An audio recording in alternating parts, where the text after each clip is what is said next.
Dans un contexte Des ratifications, vote et là, bon, j'avais déjà trouvé et à chaque fois, les mêmes de autorités. faire tous ces papiers, après, il faut les faire. Martial aussi, après, il doit être traité aussi. Peut-être parce qu'il va faire lever la nourriture. Il y a encore un peu de mais non, mais même fermé, on voit, même le site, il est fermé.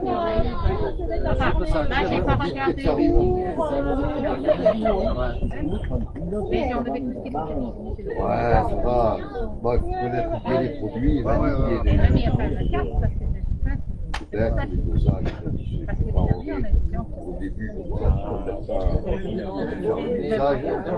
dosage. mais bon, là, c'est la chose.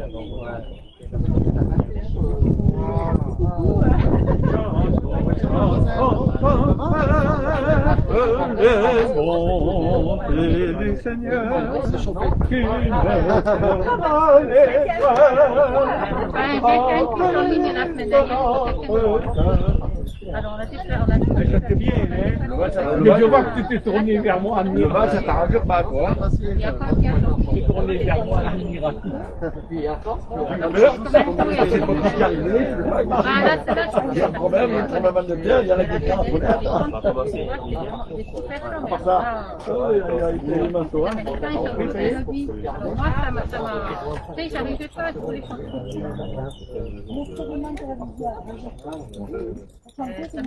Oui.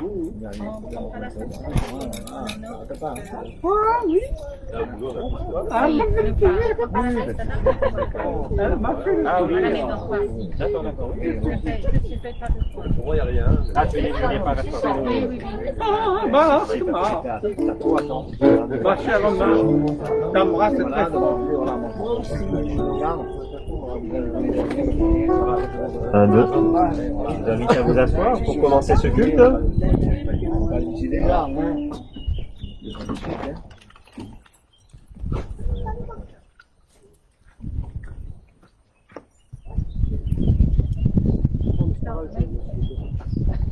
Ou Paul Ismaël. Il va être derrière Oui, mais ça, c'est pas grave, il vaut mieux. Alors bonjour à tous, soyez les bienvenus. Je vous invite à vous installer pour commencer ce culte. Nous sommes heureux d'être ici aujourd'hui ensemble, de pouvoir louer le Seigneur. En plus, il y a les petits oiseaux qui vont chanter avec nous, qui vont louer le Seigneur avec nous, donc c'est encore mieux. C'est encore mieux, toute la création va louer le Seigneur avec nous et nous sommes dans la joie. Nous sommes dans la joie car nous sommes aujourd'hui en relation les uns avec les autres, en relation avec nos frères et nos sœurs. Et aussi nous sommes là aussi pour nous encourager. Le livre des Proverbes, chapitre 12, verset 25, nous dit « Le souci au fond du cœur déprime un homme, mais une parole d'encouragement lui rend la joie. » Et c'est bien ce que nous voulons vivre ce matin, nous encourager dans notre foi, nous encourager dans notre vie de tous les jours, en nous rappelant, en nous encourageant à travers la parole de Dieu. Alors je vous propose de commencer à nous encourager par la parole en chantant. Et je vous invite à chanter le premier chant que vous avez normalement sur vos feuilles que je vous ai envoyées. Vous les avez? Oui? Oui! Bon.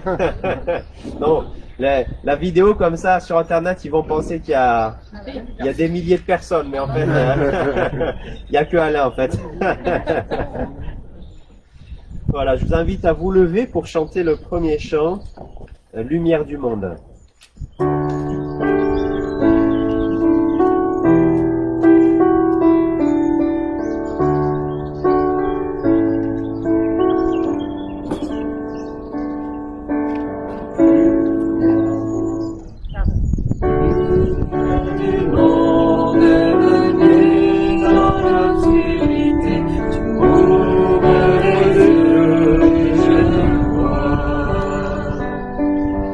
Oh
voici pour louer, me voici à tes pieds, me voici pour dire tu es mon Dieu. Tout en toi est beauté, tout en toi est grandeur, tout en toi est merveilleux pour moi.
Je vous invite à prier le Seigneur. Voilà, si vous voulez dire votre joie d'être là ensemble ce matin, c'est le moment. Prions. Et je finirai ce temps par la prière.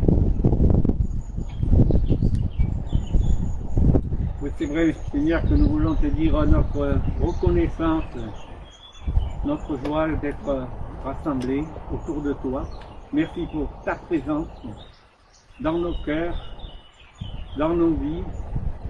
Seigneur, que nous puissions toujours plus que laisser de la place et t'honorer pour tous tes bienfaits, pour ta grâce, pour ton pardon, pour la joie que tu mets en nous et la paix que tu mets dans nous. Sois loué, Seigneur, en Jésus-Christ. Amen. Oui, Seigneur, ce matin, je reçois mon reconnaissance parce que tu nous as aimés le premier. Et avant que nous te connaissions, Seigneur, toi qui tu as déjà sacrifié pour nous, ce matin, nous voulons comment apporter un peu de bonne odeur dans le Saint des Saints parce que par ton sang, Seigneur, nous a permis vraiment de pouvoir faire nos prières, vraiment de pouvoir t'adresser à toi, qui est le Dieu, le seul unique. Et en nous prions pour ton Seigneur, nous voulons te dire merci. Merci pour tes bienfaits au nom de Dieu. Amen.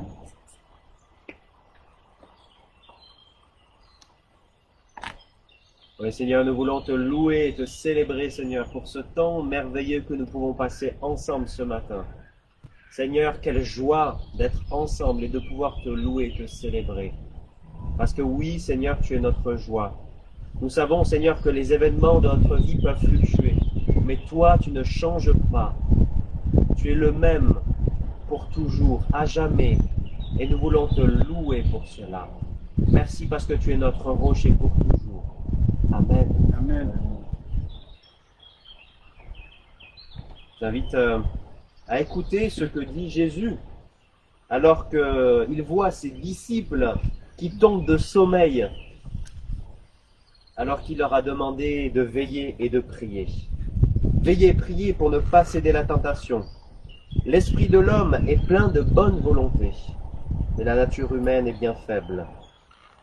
Oui, à cause de notre nature humaine, marquée par le péché, nous devons persévérer dans notre marche chrétienne. Pour cela, nous avons besoin les uns des autres. Paul, en 1 Thessaloniciens 2, verset 11, dit cela. Et vous savez aussi de quelle manière nous avons agi à la guerre de chacun de vous. Comme un père le fait pour ses enfants, nous n'avons cessé de vous transmettre des recommandations, de vous encourager, de vous inciter à vivre d'une manière digne qui vous appelle à son royaume et à sa gloire. Oui, nous avons besoin de nous encourager, chacun à agir selon la volonté du Seigneur. Nous avons besoin de nous encourager toujours plus pour ressembler au Seigneur. Oui, prions.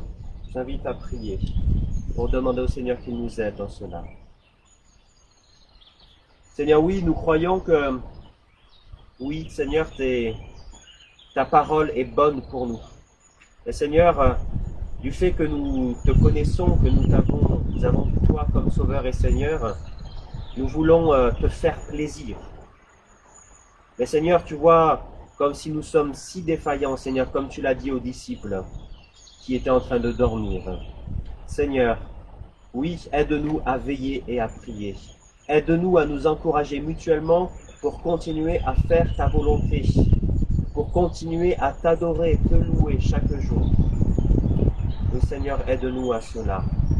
Aide-nous à ce que notre vie véritablement te rende gloire.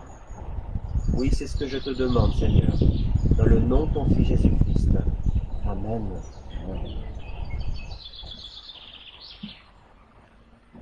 Je vous invite à chanter un chant. C'est normal, hein, on chante un chant. Mais on va chanter un chant, c'est « Change mon cœur, Seigneur ». Oui, on veut demander au Seigneur qu'il change notre cœur, parce qu'on sait que si facilement, notre cœur a des bonnes vieilles habitudes qui sont pas les bonnes. Je vous invite à chanter cela, « Change mon cœur, Seigneur ».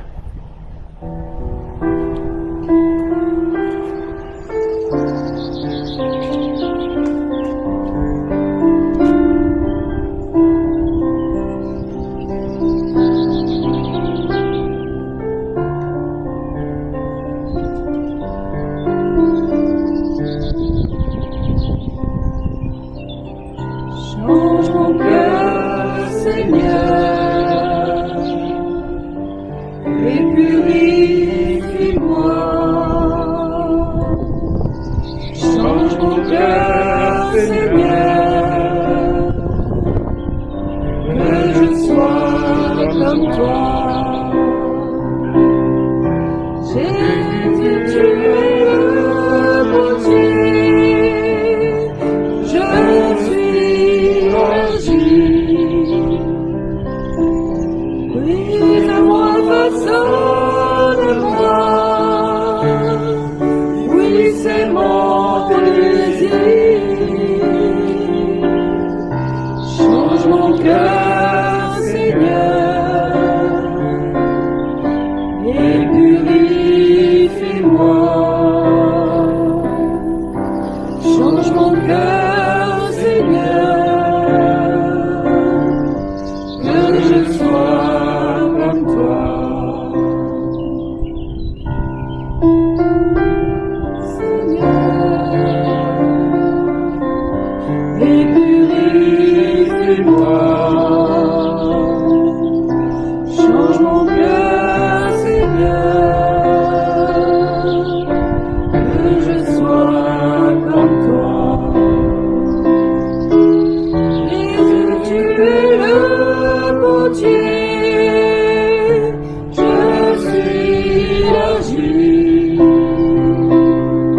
Brise-moi, façonne-moi, oui, c'est mon désir. Change mon cœur, Seigneur, et purifie-moi. Change mon cœur, Seigneur, que je sois comme toi.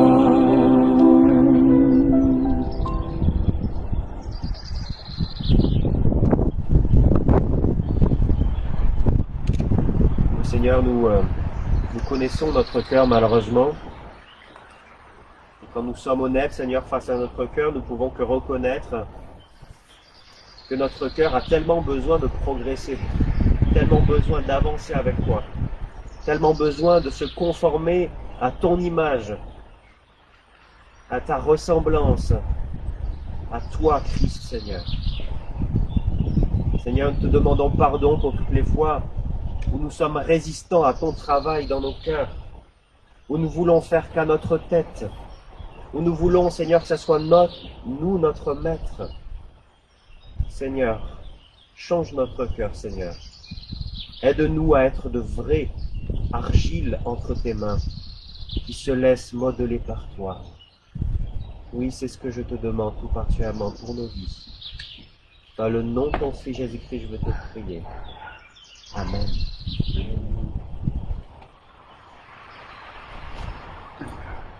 Je vous invite à entendre des paroles d'encouragement que nous trouvons dans la lettre aux Hébreux au chapitre 6, versets 18 et 19.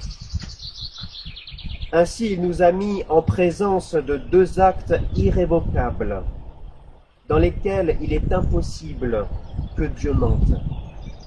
Ces actes constituent un puissant encouragement pour nous, qui avons tout quitté pour saisir fermement l'espérance qui nous est proposée.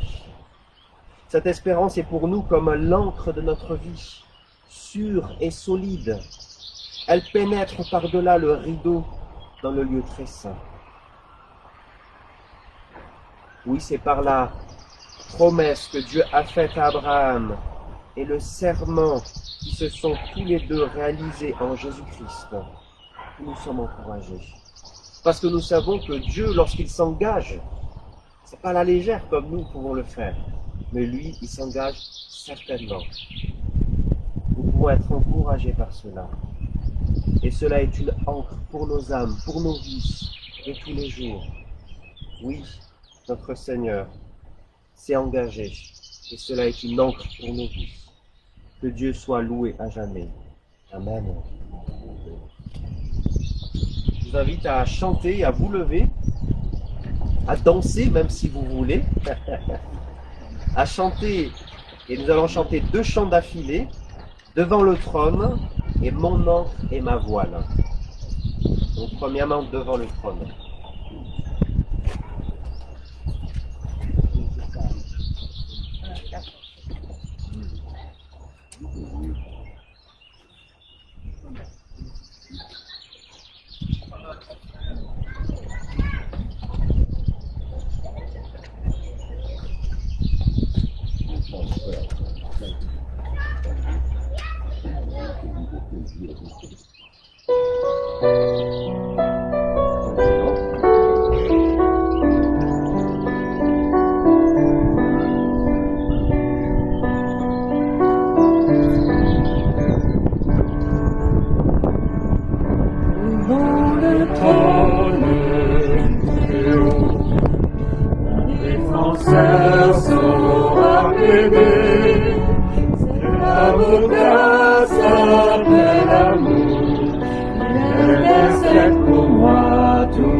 Ma force, ma console.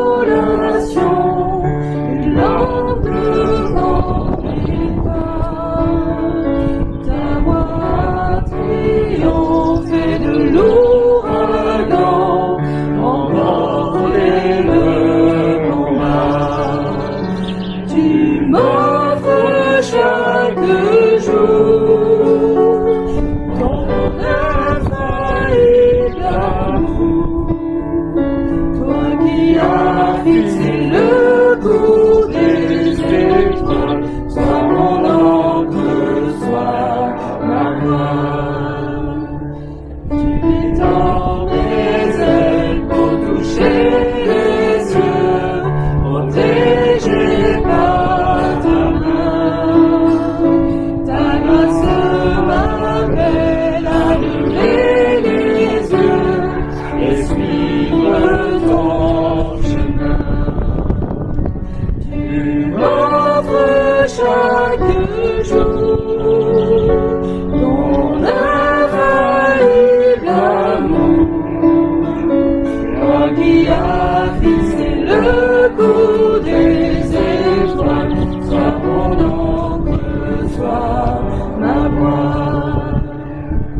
Ta miséricorde coule de la croix, ton sang m'a racheté. Tout ce que je suis me vient de toi, sans fin je te louerai. Tu m'offres chaque jour ton infaillible amour.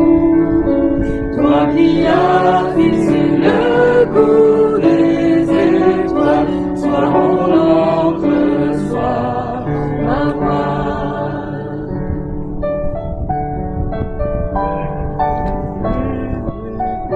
Sois mon encre, sois ma voix.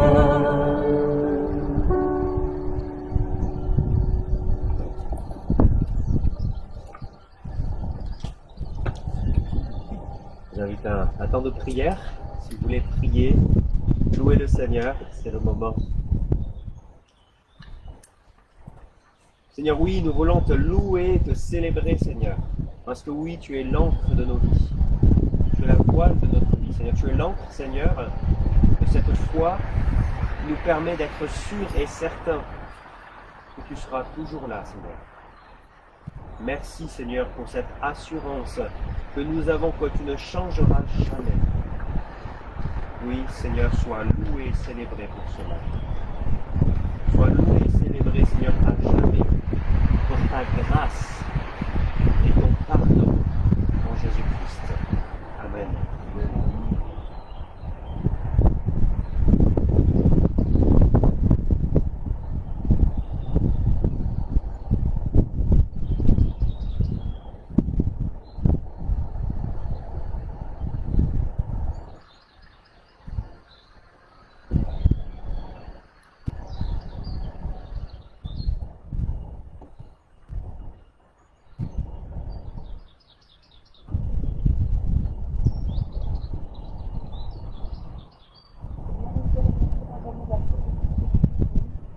Merci pour ta grâce, merci pour ta compassion, merci pour ton amour, merci parce que tu remplis notre cœur de joie. Nous, notre Père, c'est notre Créateur, c'est notre roi. Béni sois-tu, Seigneur. Amen.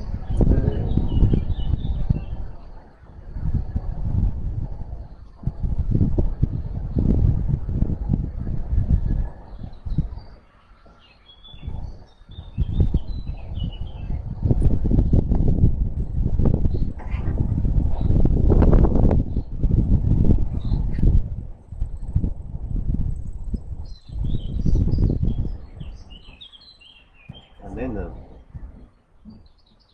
Je vous invite à vous asseoir, enfin plutôt à rester debout, excusez-moi, pour écouter. Ah, tu étais fatigué, Yannick? Tu voulais, ben voilà, comme ça tu peux être debout pour dire qui est notre Dieu, que nous croyons. Alors pour cette confession de foi que nous avons l'habitude, voilà, de pouvoir dire à chaque culte, j'ai choisi la confession de foi de La Rochelle, qui date de 1559. Alors je ne vais pas vous lire toute cette confession de foi parce que je pense que jusqu'à midi on y serait, mais je vais simplement lire la partie sur la providence de Dieu. Nous croyons non seulement que Dieu a créé toutes choses, mais qu'il les gouverne et les conduit, disposant de tout ce qui arrive dans le monde et réglant tout selon sa volonté. Certes, nous ne croyons pas que Dieu soit l'auteur du mal ou que la culpabilité puisse lui en être imputée. puisqu'au contraire, sa volonté est la règle souveraine et infaillible de toute droiture et de toute justice vraie.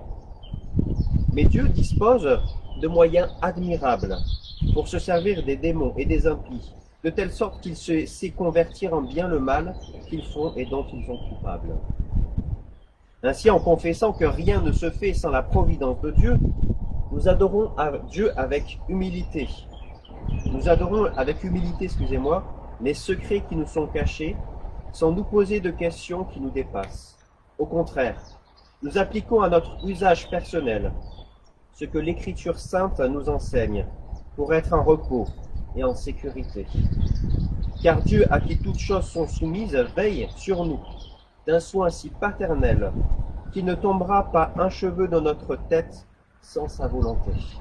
Ce faisant, il tient en bride les démons et tous nos ennemis, de sorte qu'ils ne peuvent nous faire le moindre mal sans sa permission. Amen.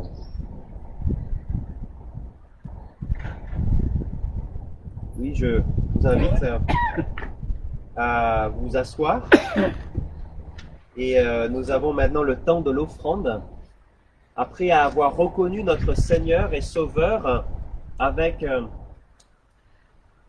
en chantant, en louant, en priant, en confessant notre foi, nous voulons aussi le dire pratiquement en donnant une partie de nos biens. C'est le temps de l'offrande. Donc pour mettre l'offrande, c'est sur la table du fond pour mettre votre offrande dans la petite boîte. Mais c'est quand même important de le mettre dans le culte, parce que nous croyons que ça fait aussi partie du culte. Parce que c'est aussi une façon aussi de montrer notre adoration, montrer notre joie d'avoir comme Seigneur et Sauveur notre Seigneur Jésus-Christ. Je vous invite à prier pour cette offrande que nous recueillons aujourd'hui.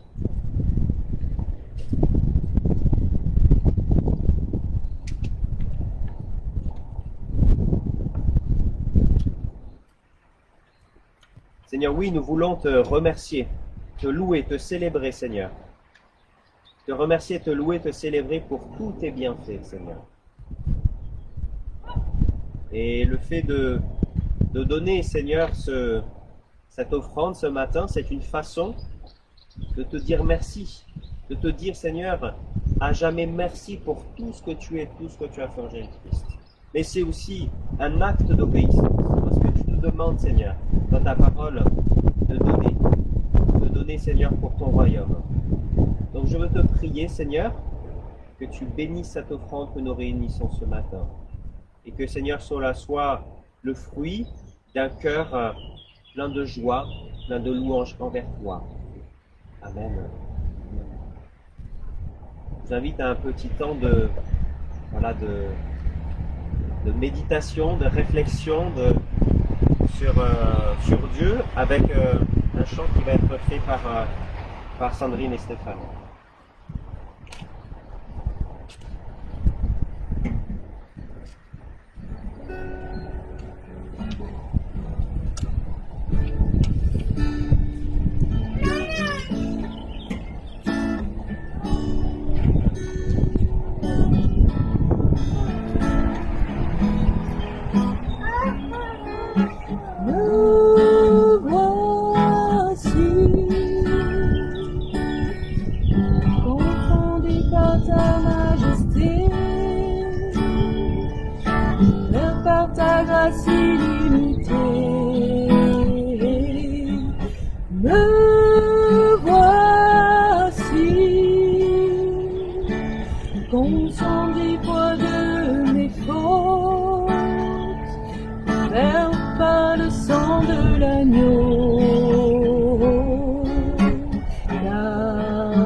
Je n'ai rien à moi, mais en toi je vis.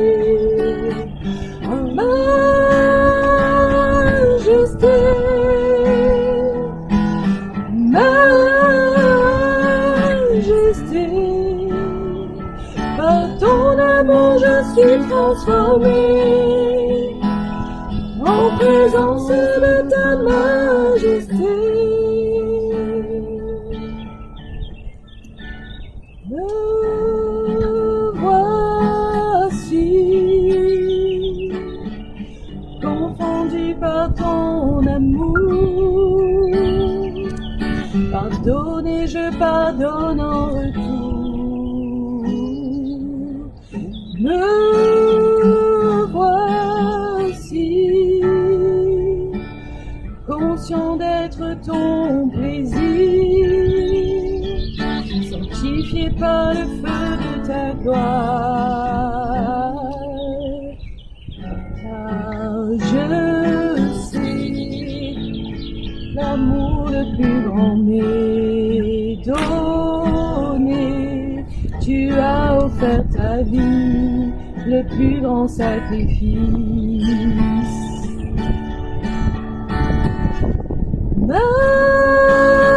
Majesté,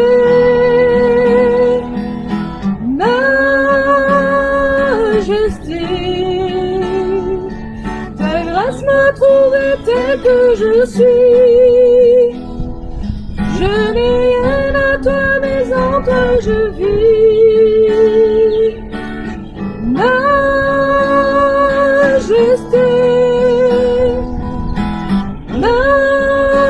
majesté, par ton amour je suis transformé en présence de ta majesté. Me voici.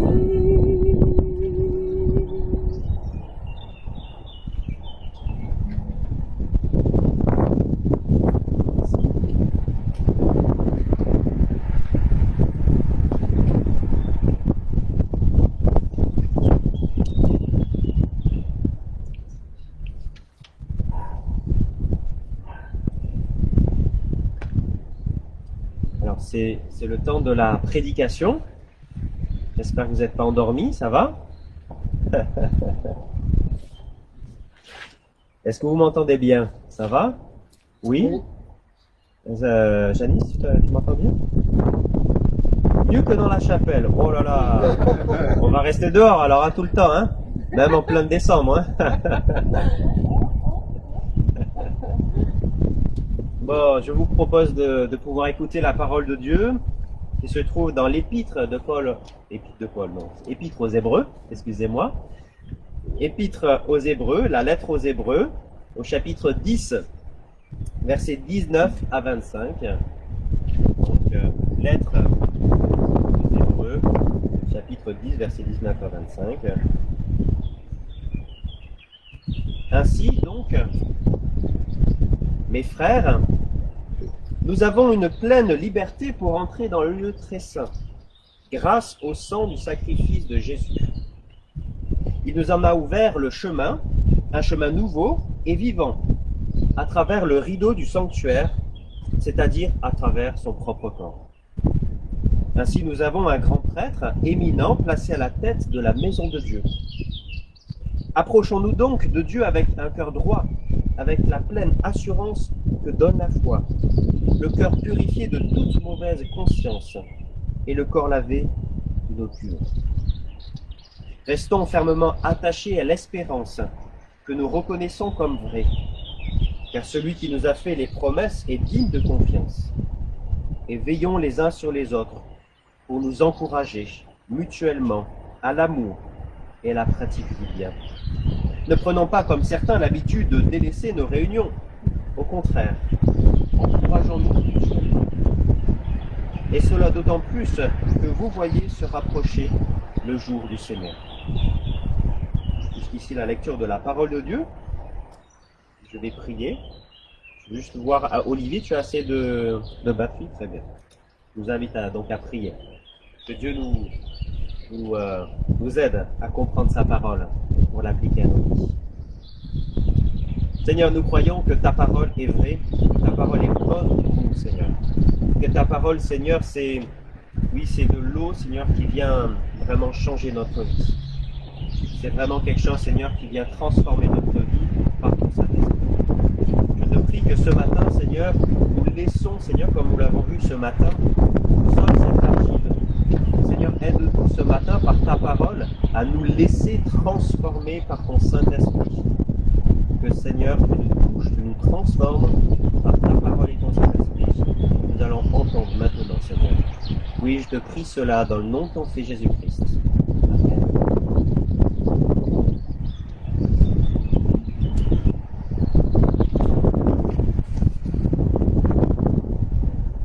La vie chrétienne, c'est pas une vie chrétienne qui se vit aux premières personnes du singulier, au jeu. Mais c'est une vie qui se vit premièrement en la première personne du pluriel. Parce que le nous, c'est l'Église. Et comme lorsque nous voyons un croissant de lune, c'est l'image que j'utilisais cette semaine en étude biblique, nous disons c'est la lune, et pareillement, lorsque nous voyons l'Église du roi d'Espagne, nous devons dire c'est l'Église.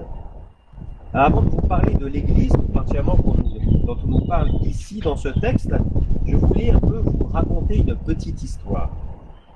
C'est l'histoire d'un homme qui fréquente une église de façon assidue à toutes les réunions de son église, mais qui d'un seul coup n'est plus venu pendant plusieurs semaines.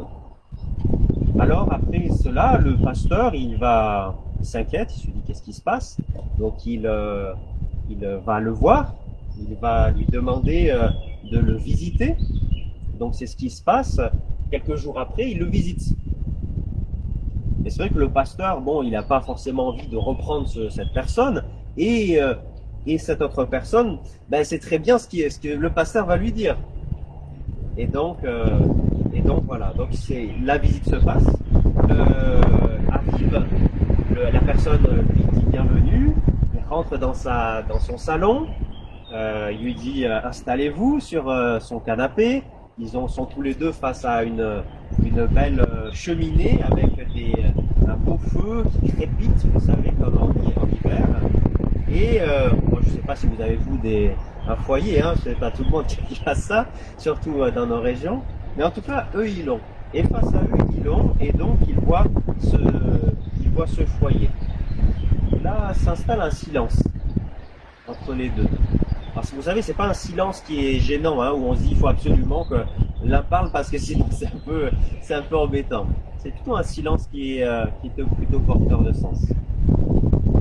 Alors il y a le pasteur qui se lève, qui va vers le feu et qui enlève une petite, vous savez, un petit tison, une petite chose là du feu, et il l'enlève. Il se rassoit et les deux ils regardent ce tison qui est là et qui est en train de se refroidir, et jusqu'à devenir tout froid. Alors le pasteur il finit son café que la personne lui a dit et il dit bon ben maintenant je vais partir. Et la personne lui dit ah j'ai compris. Il dit j'ai compris, dimanche prochain je serai là. Dimanche prochain je serai là. Il avait compris en fait que ce tison qui s'était refroidi, ça le représentait. Et que s'éloigner de l'église, en fait, c'était aussi, il avait besoin de ne pas s'éloigner de l'église pour persévérer. Il avait besoin d'être avec les autres croyants pour persévérer, pour ne pas se refroidir. Alors je vous dis, bien sûr, une visite comme ça, moi j'aimerais bien que les visites, je vais reprendre un pharmacien, ça se passe bien comme ça, où la personne comprend facilement, mais c'est pas toujours le cas. Mais pourtant, c'est pas un cas anormal. Souvent, on peut le voir malheureusement, des personnes qui viennent moins, qui viennent pas, on va dire, au culte. Parce qu'en fait, on oublie quelque chose. Nous sommes des brebis. Et des brebis, vous savez, pour qu'ils puissent survivre, il faut qu'ils soient ensemble. Parce que il y a des prédateurs qui rôdent autour, parce que seuls, ils ne savent pas comment se nourrir. Et donc, ils ont besoin d'être ensemble. Donc, pareillement, nous aussi, on a besoin d'être ensemble. Alors ce texte, vous le savez, on l'a parlé, mon culte n'est pas anodin pour cela. Il nous encourage à l'encouragement. Il parle de l'encouragement, et ce texte parle de l'encouragement. Parce que jusqu'à présent, l'Épître aux Hébreux a discuté, a parlé en fait de concepts théologiques, on pourrait dire complexes, et maintenant, il aborde une autre partie, on appelle ça la parénèse, c'est-à-dire l'encouragement. Et toujours dans les textes, notamment les épîtres, les lettres dans le Nouveau Testament, il y a trois parties à cette parénèse, à cette exhortation. Premièrement, c'est une invitation à cultiver notre relation avec le Seigneur. Deuxièmement, c'est aussi une invitation à conserver fidèlement cette relation. Et troisième, c'est une exhortation par rapport à l'Église. Et donc, je vous propose aujourd'hui de voir ces trois parties nous aussi. La première partie, c'est de nous encourager à entrer dans la présence de Dieu. Le deuxième encouragement que je voudrais vous laisser ce matin, c'est l'encouragement à garder notre espérance en Jésus-Christ. Et la troisième, c'est aussi un encouragement à vous-même encourager les autres. Donc d'abord ici, l'encouragement à entrer dans la présence de Dieu. Alors remarquez cette phrase du verset 19, du verset 19 qui dit cela, il dit cela au verset 19, « Ainsi donc mes frères, nous avons une pleine liberté pour entrer dans le lieu très saint, grâce au sang du sacrifice de Jésus. Il nous en a ouvert le chemin, un chemin nouveau, et vivant à travers le rideau du sanctuaire, c'est-à-dire à travers son propre corps. » Alors on a ici l'impression d'être devant, vous savez, ces barres un peu compactées, ces barres multivitaminées, vous mangez ça et ça y est, vous avez fini votre repas. Et là, j'aimerais bien qu'avec vous, je vais, on va dire, décompresser, on pourrait dire, toutes ces phrases qui disent en peu de temps beaucoup de choses. Alors ici, on nous parle ici de rentrer dans le lieu très saint. Parce que tout simplement, dans l'Ancienne Alliance, pour rentrer dans le lieu très saint, il fallait être prêtre, et c'était 3 fois par an qu'on leur rentrait dans le lieu très saint, enfin même pas 3 fois par an, 1 fois par an dans le lieu très saint, pour demander le pardon des péchés du peuple. 1 fois par an, il y avait un sacrifice qui était fait où le prêtre rentrait dans ce lieu très saint. Et il y avait un rideau qui séparait le lieu saint du lieu très saint. Et on ne pouvait pas rentrer, personne ne pouvait rentrer à part ce prêtre dans ce lieu très saint. Sinon, il méritait la mort et il pouvait mourir. Mais là, on va dire, par Jésus-Christ, il y a un changement total, un changement complètement considérable qui se passe. Par Jésus-Christ, nous pouvons entrer dans la présence de Dieu. Par Jésus-Christ, par l'œuvre de Jésus-Christ, nous pouvons rentrer dans la présence de Dieu, dans ce lieu très saint, où normalement c'était qu'une fois par an que le grand prêtre pouvait rentrer. Nous pouvons rentrer dans cette présence. Nous pouvons rentrer dans cette présence parce que nous croyons que le sang de Jésus nous lave complètement de nos péchés. Parce que nous avons cette confiance que le Seigneur Jésus nous a sauvés de nos péchés, nous a effacé tous nos péchés. Parce que si nous rentrons avec nos péchés, nous allons trembler et nous allons mourir, comme le faisaient ceux qui ne pouvaient pas rentrer dans ce lieu très saint. Donc nous pouvons rentrer dans la présence du Seigneur parce que nous avons confiance que le Seigneur Jésus-Christ nous a lavés de nos péchés.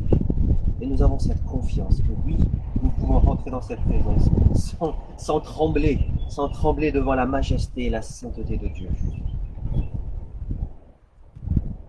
Et ce qui est fou, ce qui est extraordinaire, c'est qu'on voit qu'il a fallu que Jésus-Christ vienne. C'est par le sang de Jésus que nous sommes sauvés, que notre péché est effacé. Dieu n'a pas vu un autre moyen que celui que d'envoyer son Fils sur la terre pour nous sauver de nos péchés. Nous voyons ici que la situation était tellement catastrophique, tellement chaotique, que la seule solution, c'est que Jésus-Christ, le Fils de Dieu, vienne dans ce monde pour nous sauver de nos péchés et efface. Oui, Jésus-Christ a ouvert ce chemin, a été le précurseur de ce chemin. C'est par lui. Vous savez, c'est comme le premier de cordée. Alors notre président en parle, mais Jésus, c'est le premier de cordée. C'est le premier de cordée, c'est le précurseur, celui qui a été le premier par son sang, qui nous permet par lui de rentrer en présence de Dieu. C'est un chemin, il nous ouvre le chemin, un chemin nouveau, un chemin vivant, un chemin par lequel nous pouvons rentrer en présence de Dieu. Et vous savez que lorsque Jésus-Christ est mort à la croix, qu'est-ce qui s'est passé? Vous savez qu'il y a eu un tremblement de terre. Vous savez qu'il y a le soleil qui s'est arrêté à ce moment-là. Mais aussi à ce moment-là, il y a aussi ce rideau dans le temple qui sépare le lieu saint du lieu très saint qui a été coupé en deux. Tout cela pour montrer que par Jésus-Christ, une nouvelle possibilité s'ouvrait, rentrer dans la présence du Seigneur. Quelle grâce nous voyons ici. Quelle grâce nous voyons que nous avons ici aujourd'hui par rapport aux croyants de l'Ancien Testament, que eux ne pouvaient pas rentrer dans cette présence du Seigneur. Quelle grâce nous voyons. Est-ce que nous profitons de cela? Comme le dit ce texte au verset 21, au verset 22, excusez-moi. Approchons-nous donc de Dieu avec un cœur droit, avec la pleine assurance qui nous donne la foi, le cœur purifié de toute mauvaise conscience et le corps lavé d'une eau pure. Oui, ici, c'est ce qui se passe. Par l'œuvre de Jésus-Christ en nous, nous pouvons arriver auprès du Seigneur avec une pleine assurance, une assurance que nous sommes sauvés. C'est vrai que cette question peut troubler des personnes. Certaines personnes peuvent se dire, mais est-ce que je suis vraiment sauvé? Est-ce que je suis vraiment sauvé dans le Seigneur? Il y a eu des batailles théologiques dans cela dans l'Église. Pourtant, la Bible est claire. L'apôtre Jean écrit en 1 Jean 5,13 « Je vous ai écrit cela pour que vous sachiez que vous avez la vie éternelle, vous qui croyez au Fils de Dieu. » Romains chapitre 10, verset 9 « Si de ta bouche tu déclares que Jésus est Seigneur, si dans ton cœur tu crois que Dieu l'a ressuscité des morts, tu seras sauvé. » Ainsi, le croyant doit avoir pleinement l'assurance, la confiance que oui, il est sauvé, non selon sa propre fidélité, non selon son œuvre, non selon ce qu'il a pu croire en Jésus, mais par l'œuvre de Jésus-Christ. En même temps, bien sûr, les croyants doivent tenir compte des nombreux avertissements que l'auteur adresse dans la lettre aux Hébreux. Un croyant produit nécessairement des fruits. Si une foi est stérile, elle ne sauve pas. Le jour de l'expiation, le jour où ce prêtre rentrait une fois par an dans le lieu très saint, qu'est-ce qui se passait? Il y avait cette aspersion du sang. Et par cette aspersion, il y avait en définitive une propitiation. Là-dessus, Samuel, tu nous dis des mots qui sont, oh là, compliqués. Propitiation, c'est quoi? C'est rendre propice, que Dieu soit rendu propice par rapport à nous, tout simplement. Par Jésus-Christ, nous ne sommes plus sous la colère à cause de nos péchés, mais Dieu est propice vis-à-vis de nous. Dieu est favorable vis-à-vis de nous. Et par cela aussi, nous sommes purifiés. Notre conscience est purifiée. Notre cœur est purifié par Jésus-Christ. Mais aussi notre conscience, vous savez, qui peut être touchée par ces péchés qu'on a commis dans le passé, par ces choses qui restent là, ou par ces choses qu'on peut se dire là maintenant, j'ai fait des choses et je ne suis pas fier. Mais nous savons qu'en Jésus-Christ, tout cela peut être purifié. Et il est parlé même de cette eau qui lave le corps. Alors sans doute c'est une référence au lavage du corps dans l'Ancien Testament où les prêtres devaient se laver avant de faire leur service dans le temple. Mais ce qui est extraordinaire, c'est qu'en Jésus-Christ, nous sommes lavés, non pas simplement de l'extérieur, mais de l'intérieur. Et ce qui se passe dans l'extérieur, normalement, vient de l'intérieur. Et c'est ce que nous voyons dans le baptême. Le baptême, est une démonstration de ce que notre foi que nous avons en Jésus-Christ. Nous avons donc un immense privilège de pouvoir rentrer en relation, en présence du Seigneur. Mais est-ce que nous profitons de ce privilège extraordinaire d'être en relation avec le Seigneur? Je pense que peut-être pas assez. Parce que c'est quelque chose d'extraordinaire. Des fois, nous avons tendance, je pense, à le banaliser. Ce fait de prier, le fait d'être en relation avec le Seigneur, nous avons tendance à le banaliser. Ou à le dire, c'est la fin de la journée, 5 minutes à la fin de la journée. Et Christ est mort pour cela, pour que tu sois en présence de lui. C'est extraordinaire. C'est pas rien d'être en présence du Seigneur. Goûtons à cette œuvre de la croix.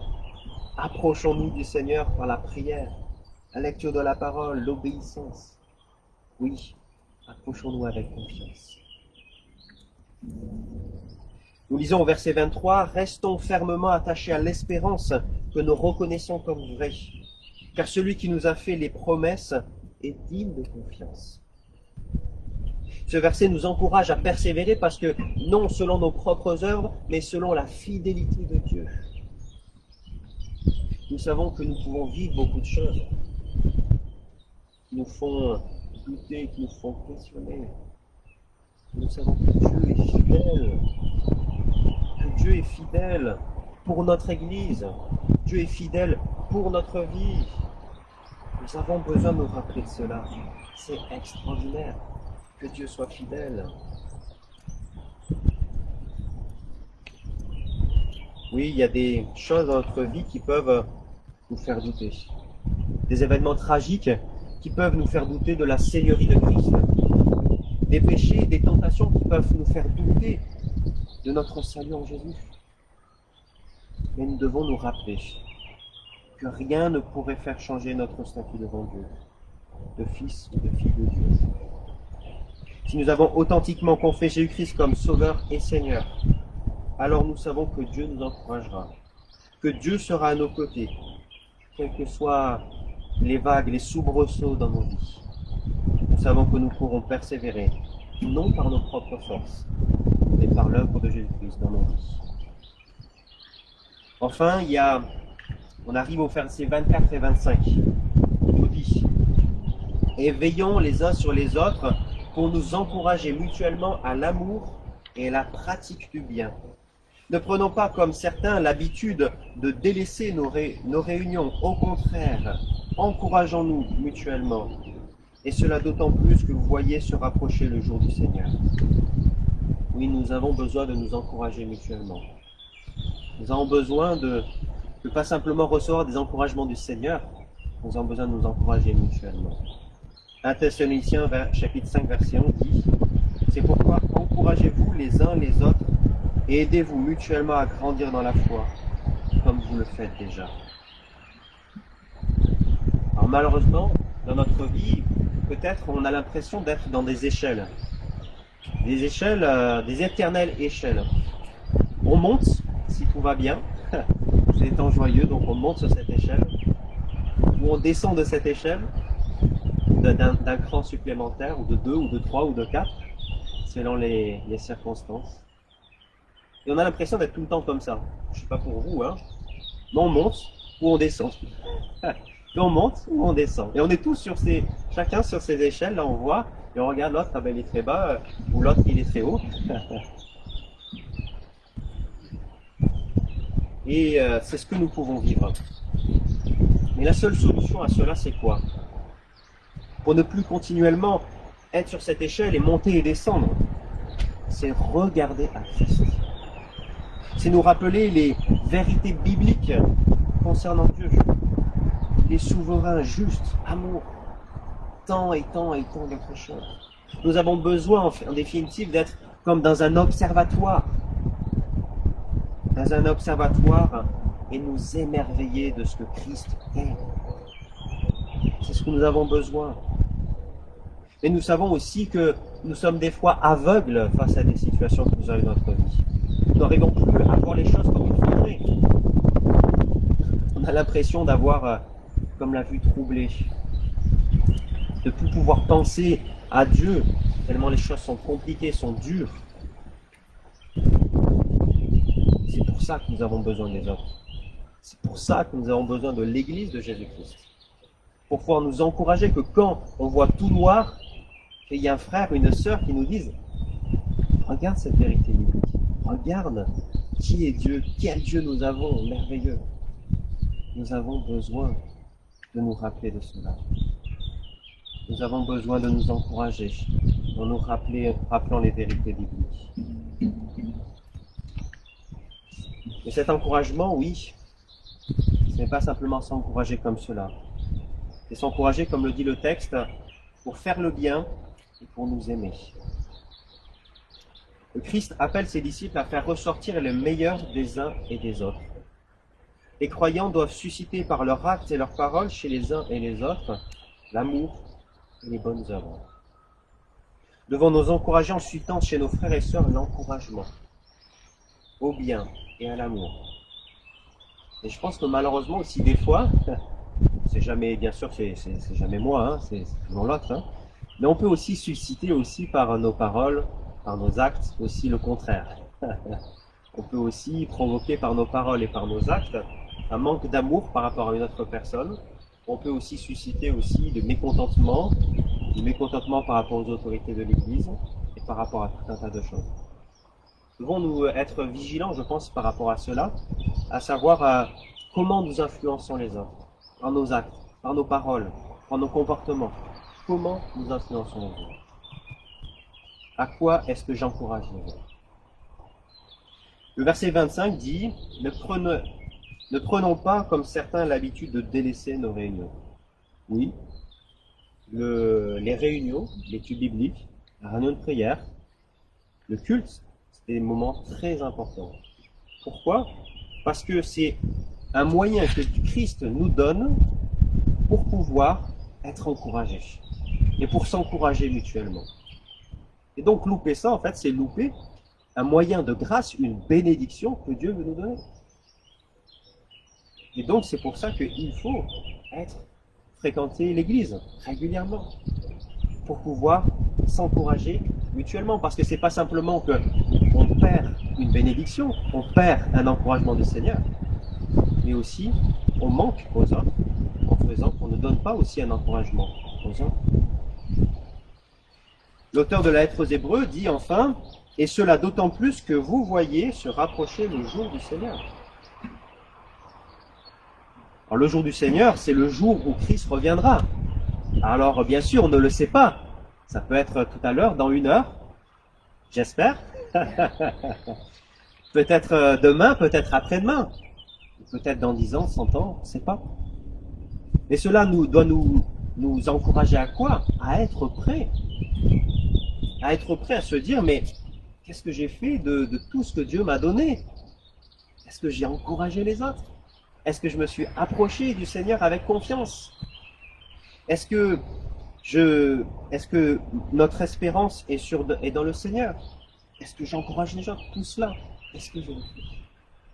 Le fait que Christ arrive bientôt, nous ne savons pas quand, ça peut être tout à l'heure ou dans 100 ans, et cela nous encourager à être prêts maintenant à faire les choses que Dieu nous demande. Je voulais finir cette prédication en lisant le premier épître de Jean, chapitre 4, versets 16 et 17. « Et nous avons connu l'amour que Dieu nous porte, et nous y avons cru. Dieu est amour. Celui qui demeure dans l'amour demeure en Dieu, et Dieu demeure en lui. » Et voici pourquoi l'amour se manifeste pleinement parmi nous. C'est pour que nous ayons une entière assurance au jour du jugement, d'autant plus que notre situation dans ce monde est celle que le Christ a connue lui-même. Amen. Je vous invite à un petit temps de méditation, un petit temps de réflexion sur tout ce que j'ai pu vous dire. Peut-être qu'il vous a ébranlé, que vous n'étiez pas d'accord, mais c'est l'occasion de pouvoir réfléchir à cela, de se laisser interpeller par le Saint-Esprit pour que nous puissions vivre ce à quoi Dieu nous appelle. Je vous invite à un petit temps de silence et je finirai par la prière.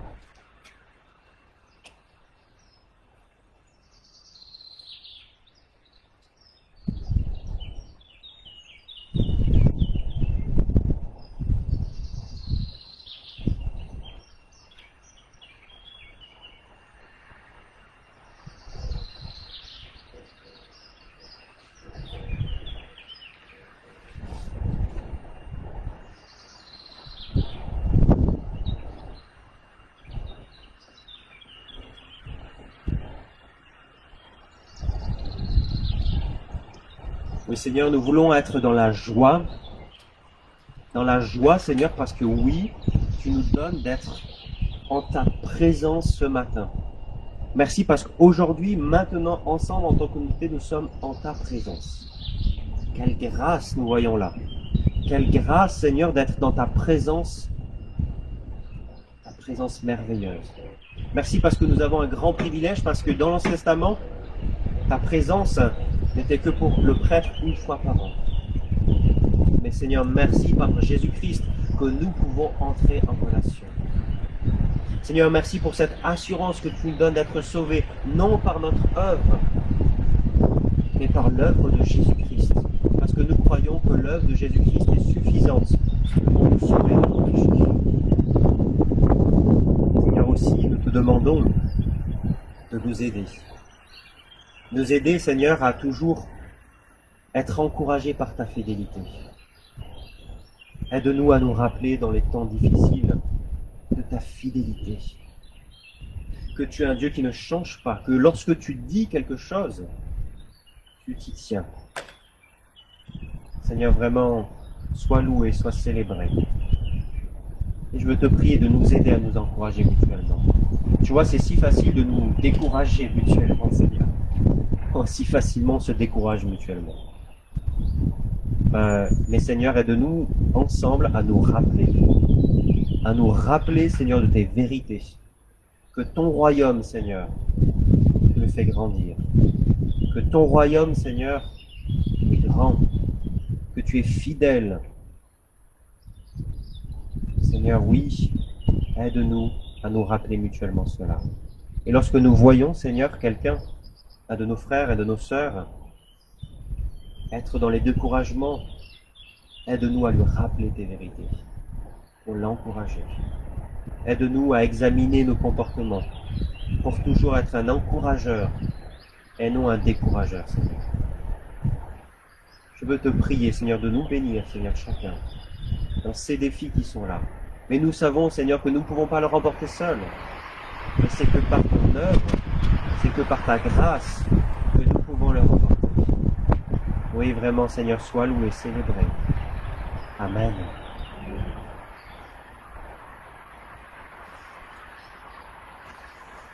C'est maintenant le temps du repas du Seigneur.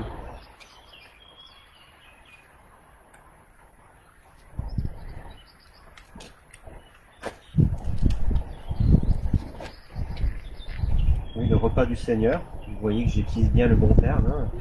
Hein.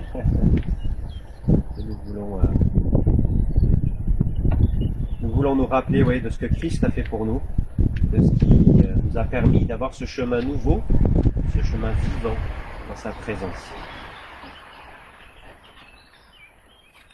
Je vais vous lire le texte dans 1 Corinthiens, chapitre 11,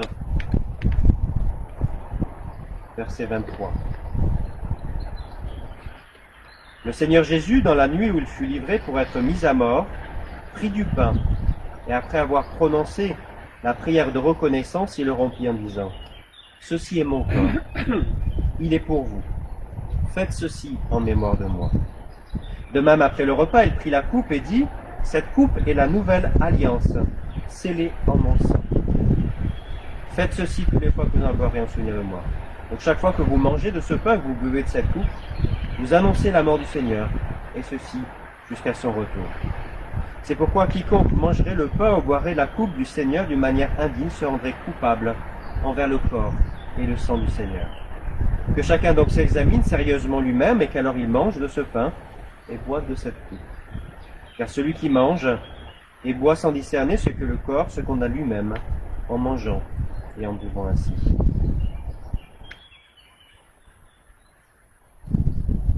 Je vous invite à vous lever pour prendre ce pain et ce vin. Alors, je vais demander peut-être à Patrick s'il peut m'amener du produit. J'en ai pas là. Du gel. Pendant qu'il amène, je vais prier pour que Dieu bénisse.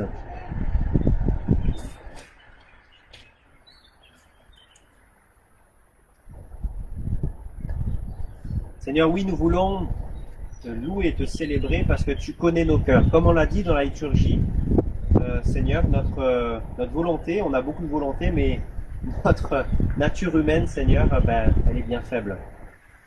Et Seigneur, nous avons besoin, Seigneur, de ta parole.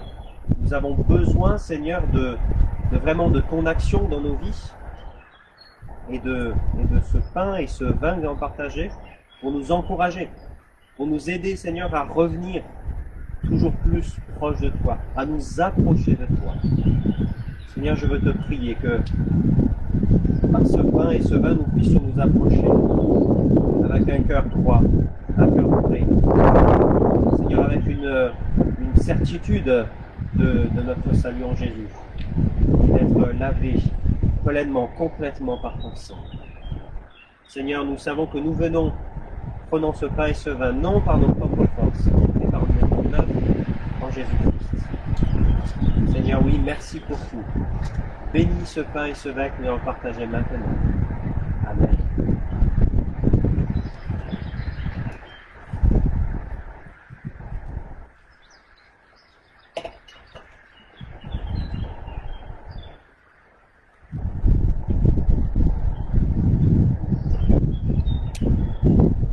Le pain que nous rompons et la communion au corps de notre Seigneur Jésus-Christ.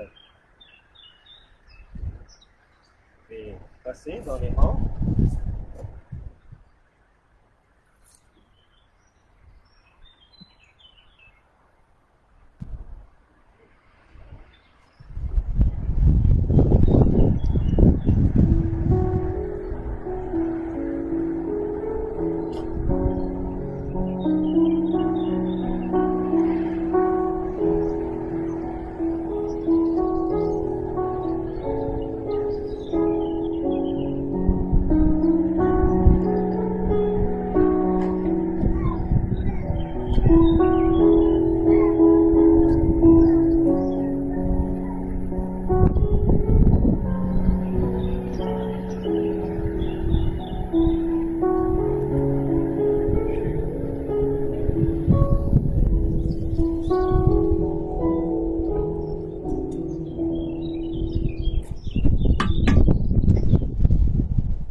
Qu'on chante. Attaché à la croix, attaché à la croix pour moi, mon péché il m'a délivré, attaché à la croix pour moi. Voici la coupe de bénédiction pour laquelle nous rendons grâce, et la communion au sang de notre Seigneur Jésus-Christ qui a été répandu pour beaucoup.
Je vous propose maintenant de pouvoir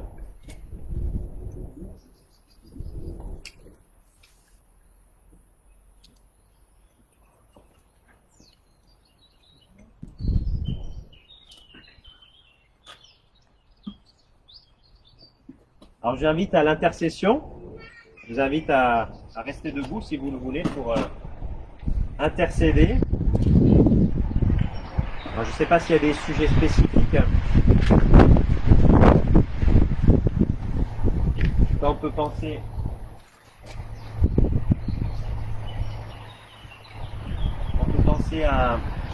penser à tout particulièrement Jean-Baptiste Voilà, on peut prier pour lui. Il était un peu difficile, là ça va un peu mieux. Donc, ça va mieux. Donc on peut prier pour lui. On peut prier aussi pour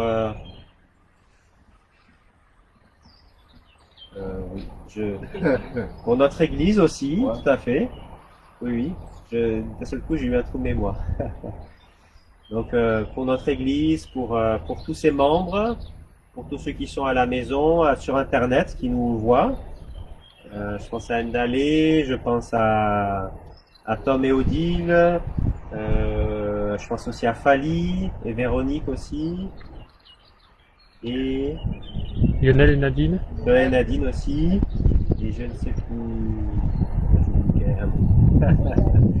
En tout cas, on les salue tous et on peut prier pour eux. Et on peut prier aussi pour chacun d'entre nous qui sommes ici. Je vous invite à la prière. Seigneur, merci pour voilà, tous tes bienfaits. Merci pour ce temps merveilleux que nous pouvons avoir ensemble. Merci Seigneur parce que nous ne sommes pas simplement des étrangers les uns pour les autres, mais ensemble tu nous as rachetés par ton sang précieux et nous voulons vraiment te louer, te célébrer pour cela. Seigneur, vraiment je veux te prier que tu nous aides, nous encourages Seigneur à toujours nous rappeler de ces promesses, de ces vérités bibliques que tu nous as enseignées dans ta parole. Seigneur, vraiment je veux te prier tout particulièrement pour tous les membres de notre Église, ceux qui passent par des temps faciles ou difficiles. On a pensé à tous ceux qui sont sur Internet, tous ceux qui nous suivent sur Internet, tous ceux qui sont ici aujourd'hui. Nous voulons te remettre entre tes mains chacun qui reprend du travail, qui, dans des circonstances difficiles avec ce coronavirus, tout cela. Je te prie que vraiment tu bénisses chacun, Seigneur, par rapport à ces défis nombreux. Et Seigneur aussi, nous avons en tant qu'Église du roi d'Espagne des défis. C'est des défis, Seigneur, pour l'avenir et des défis pour notre croissance spirituelle, premièrement, et que vraiment tu nous bénisses. Vraiment tu nous bénisses, Seigneur, et que tu nous accompagnes dans les mois, dans les semaines qui arrivent, Seigneur. Que tu bénisses chacun des membres, Seigneur, de notre Église. Tu bénisses tout particulièrement Jean-Baptiste, dont on a parlé, Seigneur. Merci pour déjà tout ce que tu as fait, vraiment de se réjouir, Seigneur, de ce que tu as fait. Et vraiment, parce que c'est vraiment des miracles que tu as fait. Et te demandant de faire encore des miracles pour lui, Seigneur.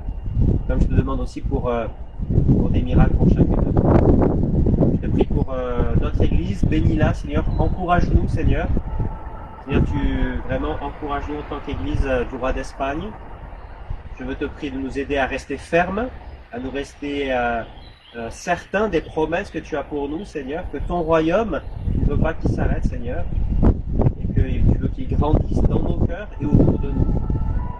Je veux te prier, Seigneur, pour notre monde, Seigneur, aussi. Tu vois, qui est tant touché, tant impacté par ce coronavirus. Nous te prions pour chacun des personnes qui sont malades, pour leurs familles. Nous te prions pour les gouvernants. Nous te prions pour tous ceux qui ont un rôle dans tout cela, que vraiment tu les bénisses. Donne ta sagesse, ton discernement pour tout cela. Je te prie pour ce monde, Seigneur, que vraiment tu le bénisses. Et que vraiment tu puisses aussi permettre qu'ils puissent le rencontrer, qu'ils puissent connaître ce merveilleux Sauveur et Seigneur que tu es, parce que tu t'es donné à la croix pour nous. Béni sois-tu pour tout ce que nous avons pu vivre pendant ce culte. Je te remets entre tes mains chacun de nous qui sommes ici et qui sont sur Internet, que tu nous bénisses chacun dans notre semaine qui est devant nous. Vraiment, sois loué, sois célébré à jamais. Amen.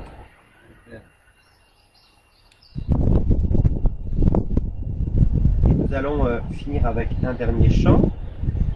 Tu es bon, je passerai ma vie.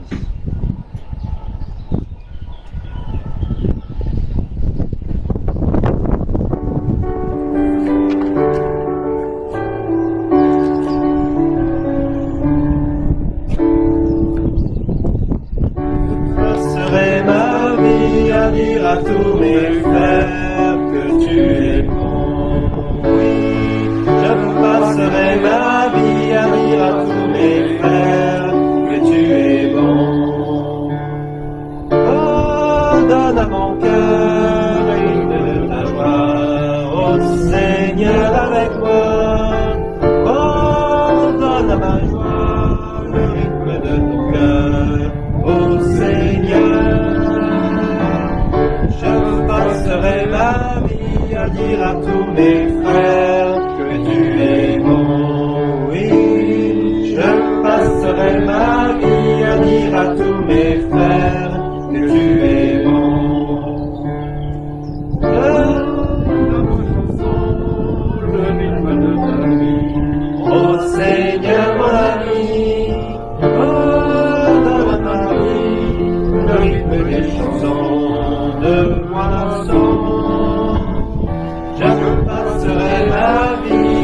dire à tous mes frères que tu es bon. Oui, je passerai ma vie à dire à tous mes frères que tu es bon.